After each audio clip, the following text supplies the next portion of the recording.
Assalamu alaikum, barka da zuwa Hausa Tech. A yau za mu ɗauki wani simple tutorial da za mu yi wato za mu haɗa bottle of water misali. So a farko dai idan ka buɗe blender ka, if you know the basics, dan buɗe blender ka, idan ka buɗe blender ka sai ka zo general, you open it general. So this is a cube. Okay, idan na ga haka kamar zan ce irin ka san basics of blender. So zaka ce ka nemo reference file naka, for example in the bottle, sai ka ɗauko shi, click and drag, sai ka click and drag, sai ka pasting. Idan ka pasting sai ina da screencast na wurin za ku ga ganin abubuwan da nake yi. So idan kai pasting sai kai alt R, alt G. Alt shine yake mai doma abu ya koma baya ainihin inda yake, shine alt R shine ya canza ya goge duk wani rotation da ke tattare da shi. Alt G shine cire duk wani moving da kai zuwa wani place da yake da shi, zai dawo zuwa center ka, world origin muke ce ma wurin. So zai dawo nan world origin. So idan ya dawo world origin zaka zo sai ka danna shi, idan ka danna shi zaka danna R X 90 shine kayan rotating nashi yana kallon gaban ka, which means it is in your front elevation zan ce ma abin, your front elevation zan ce ma abin. So idan ka danna 1 shine zai kawo ka front, 3 shine zai kawo ka gefe, 1 front. So sai ka click nashi, kana sai ka sa G Z, sai ka drag in nashi. Let's hide this H to hide. Sai ka drag in wannan, sai ka ji ka bido shi a center. So kun ga yanzu yana center to the origin namu baki daya. Sai mi alt H mai da wannan cube din. So akwai hanyoyi da dama da za ka yi amfani da su wurin hada wannan bottle ɗinka. I'll try to keep it short. Akwai cube, akwai cylinder, akwai bezier cup da dai sauransu. So anything you take zai iya baka wannan, provided that kana da knowledge akan abin. So sai clicking cube, then tab zai kawo kana, sai ka danna M, sai ka sa no, sai ka let's M, sai ka sa at center. Idan ka sa at center,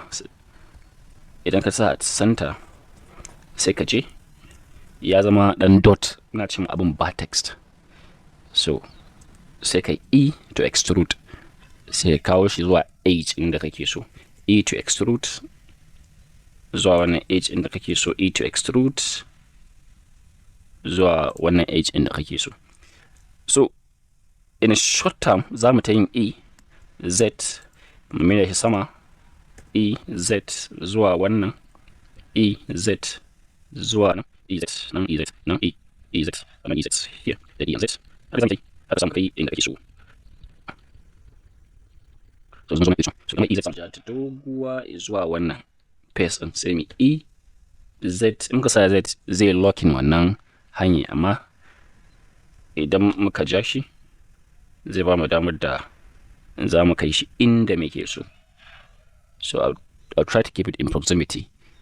So zuwa nan sai E in Z zuwa nan, sai E in Z zuwa nan, sai E in X because we are in X direction, sai in aje shi daidai zuwa center. Sorry. So idan ne hakan, let's say idan ne hakan, kun ga na yi creating vertices, na yi creating bottle like this. So yanzu abinda za mu yi next shine wa'annan 'yan kwanonin na shi bottle. Then we just like za mu zo za mu say control R, no, we say E, no, ko kuma mu danna 2 sai mi R, control R, I mean sai adam vertices a nan. Ga adam vertices tsakanin wannan da wannan.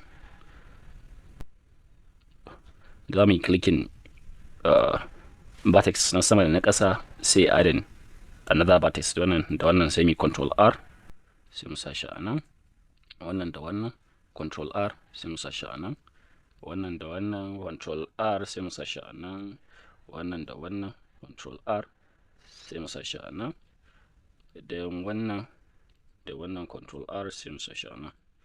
Wannan let's just move it like this to this place. So idan muka yi haka sai mu ɗauki vertex ɗin da muke so, like mu ɗauki wannan, zan dana shift shift shift shift shift shift shift shift shift shift shift shift and select, shift and select. So idan muka yi haka, so daga nan sai mu zo move kuma danna G sai mu jawo shi. Idan muka ja shi shine zai ba mu wannan yan kwanonin namu. Let's say let's drag this one to here again so that it might give us this. So da mun yi haka shine ya ba mu wannan edges ɗin. So da mun tashi za mu yi selecting nashi baki ɗaya. Idan muka yi selecting nashi baki ɗaya sai mu yi spin. Idan muka yi spin sai mu drag like this, sai mu dawo nan sai mu sa 360, bi ma'ana ya zagaye baki ɗaya, da na enter. So da mun yi hakan, da 1, and let's look at our bottle. We now create a bottle. So me creating bottle.